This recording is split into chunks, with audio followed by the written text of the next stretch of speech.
Hey, folks, and welcome to yet another sober 5 minutes, 3 minutes. Whatever it's called. This is a farm report and something that I realized we needed. Maybe won't be interesting to the folks contending right now, but for those of us that are not in the playoff race here, this is a massively interesting topic. I would think to look at the top prospects. Where are they? What are they doing? How are they performing? What's the career path? What's the trajectory here, right? So I wanted to take a look at that before anyone asked. That is my son. That's a picture from when he was 1 year old. His birthday was a couple days ago. So my wife put it up, and we haven't taken it down. So yeah. I want to do this a little bit differently, right? So I wanted to take a look at two different lists, and luckily Matt was able to dig up some historical data here for us to look at.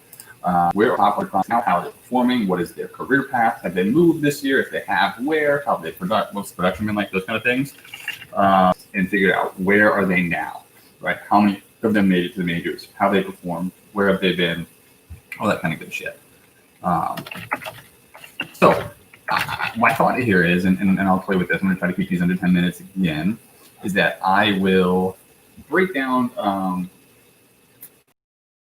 topics now. We're going to start at the end. So we start from 100 to 90 today, and then we actually have the end of the 20. So this is December 31st, 2016 top prospect list, and I'm going to go back through that again and talk about where are they now, when did they make the majors, did they make the majors?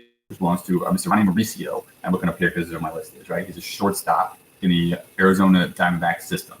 For me, this is a guy that I don't ever think sees the desert as anything more than a utility player. When you look at the Diamondbacks roster with Vlad Guerrero, Jeremy Scott, Juan Marin, they've kind of got the infield set for years, right? Probably for the better part of a decade, if not a literal decade. So where's Ronnie Mauricio fit in? He doesn't seem like he'll translate, even as a 19-year-old, to the outfield. I look at him as a guy that plays elsewhere or makes him as a utility guy. Currently, he's again in low A ball, so that's A minus, whatever that means. So they have not started playing yet. They don't play for a couple of weeks. I would not expect Ryan Mauricio to hit the majors until 2023. And again, I am not expecting him to hit the majors as anything with a utility player in the desert, so for the Diamondbacks or in a uniform. I think he deserves to be a player. He will probably be a major league player one day. Could be a star on a team if given the potential to start, but he's not going to supplant Juan Marin at second base. He doesn't have the defensive skills to replace Jeremy Scott, even if he could match his bat, which he does, and he can. So Mauricio is a guy that I think is a lot long for the desert. He won't get dealt this year or next year, but he will eventually move out of Arizona. Number 99. Don't know if I said that word so weird. Gilbert Zepeda. He's a pitcher in the Padres organization, currently sitting in single A. So he has seen some action this year, currently sitting with a 1-1 record. He's actually in Double A. He's the first one that's moved as well. So he started 2020 in Single A, 1-1 with a 2.82 ERA, a 1.16 WHIP, and a 16-6 strikeout to walk ratio before he was bumped on May 6th to Double A, where he has struggled a bit as you would expect as a young pitcher. He doesn't, lack any real skills long term, but you kind of expect the bump from Single A to Double A. I've consistently been told by players and managers that is the most difficult jump to make because it's where real stars are, right? Even from Double A to Triple A. I think in Triple A you have a lot of aging people and guys that aren't never going to make it. So there's talent there, but there's a big talent disparity between Single A and Double A. Zepeda looks like a long-term back-end starter to me, right? Did I tell you what his stats were in Double A yet? No, he's 1-3 with a 4.28 ERA, a 1.5 WHIP, and a 19-7 strikeout to walk ratio. So I'm still maintaining a great ratio, showing command of his pitches, which is wonderful. But like I said, I think he projects as a back-end starter. He's flashed a little bit from time to time, but I think he gets an invite.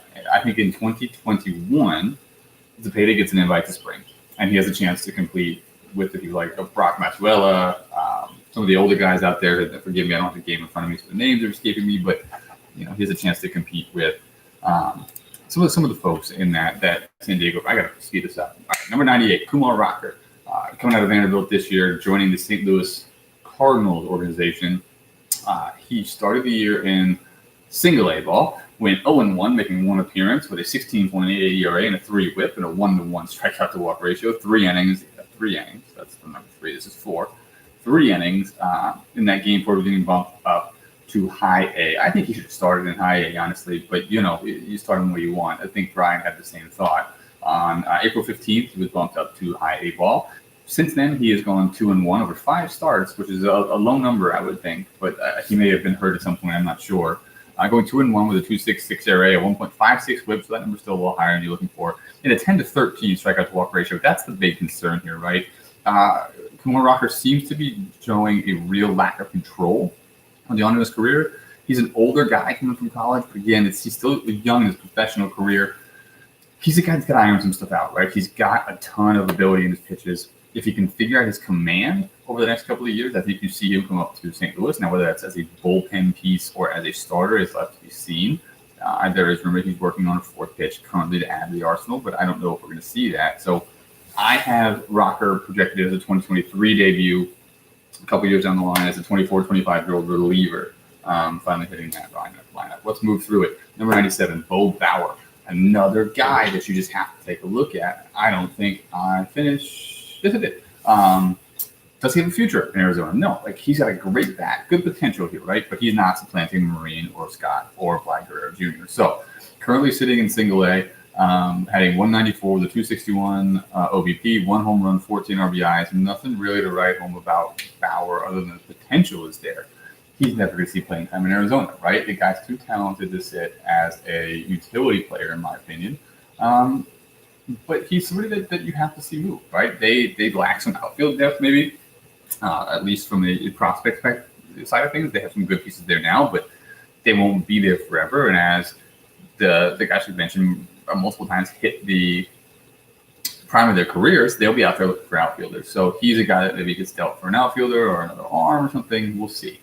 Above that is Tate Halleck, his 3rd baseman in rookie ball for the Minnesota Twins organization. He's a guy that has a great bat. He's a good replacement piece. He's a great American League player because his defense has some things to be left to be desired. He can switch. He can be high at the corner, 1st to 3rd, and go to the H.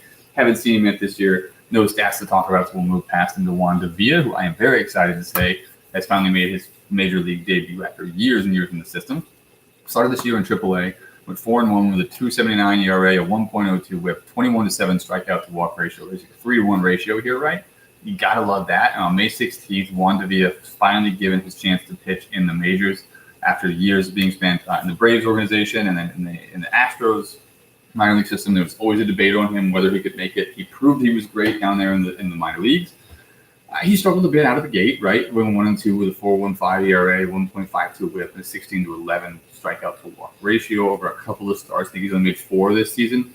But Davila is a guy that you like to see in the majors, and you hope for the best for him. I'm at 8.5. I got to keep moving. Go on Davila. Justin Jarvis is in high A ball. He's on 2-6 with a 5 ERA, 1.39 WHIP, but a 38-14 strikeout to walk ratio. I like that number. He's got some work to do on his movement, right? The guy doesn't get enough break on his slider. There's nothing going on. Speed and the drop on his changeup isn't really there either. So he's somebody that could make it one day, right? I have a 2022 arrival time for him in St. Louis. Jarvis is a guy that he probably just needs a bump or two here and there, and the Cardinals organization has made a living of promoting and building pitchers. Dave Smith, a guy to think about in that situation. So I have a 2022 arrival time for Jarvis. Moving up to Mike Cameron Jr. He's in low A ball in the San Diego Padres organization. Love the potential. Ton of work to do. We haven't seen him on the field yet, so we won't talk a lot about him. 2023 is where I have him coming up. And I do not ever project Mike Cameron Jr. to be even as good as his father, Mike Cameron, was. Mike Cameron was never a superstar, but I always liked his game. Michael Toglia is currently in high A for the Baltimore Orioles organization, producing from a guy with his ratings and his metrics, right? In 222 with a 298 OBP, 1 home run, 15 RBIs. He needs to show better plate discipline. That's really what comes down to. He's striking out too much. He's not walking at all. But Toglia is the future of their corner outfield. I think if you put him with a guy like Nick Schnell and a couple of other young pieces, Baltimore Scott, they've got a great system. A lot of stuff to look forward to there. Going down to 91, Michael Brooks is the starting pitcher of the San Diego Padres organization. Currently in A-ball, 3-3 with a 2.77 ERA, 1.2 WHIP, and a 22-54. Flip those two numbers. 54-22 strikeouts to walks. Huge control issues. Huge control issues for me. I am watching him closely, very concerned. But he brings 3 to 4 very good pitches to this arsenal. I think he figures it out. 2022, he's not going to get it this year. He's not going to get it next year. 2022, Michael Brooks comes up and he is in the Padres rotation. Carlos Martinez, another guy that I have been waiting to see in the majors for a very long time. He's not there yet. Currently sitting in AAA for the Milwaukee Brewers organization and not exactly making a case for himself to get called up. Hitting .202 with a .278 OBP, 7 home runs, so flashing some power, only 18 RBIs. You know, you can argue about the control he has over that. He put the wood on the wall, right? He plays good defense. He's somebody that has proven his time down in the minors. I want to see him get his shot. I think we'd do it this year. He gets to that 250 mark. I think Martinez gets the call up and is playing shortstop or second. I don't really know exactly where they're going to put him, but in Milwaukee this year, and he gets to finally see can that potential be turned into reality. That is it for the top, well, bottom 100, 90 through 100 for our current prospects. Quickly, why don't we do 2 videos for this? 2 videos. That's the end of this one. That is current. I'm going to do another video on where are they now.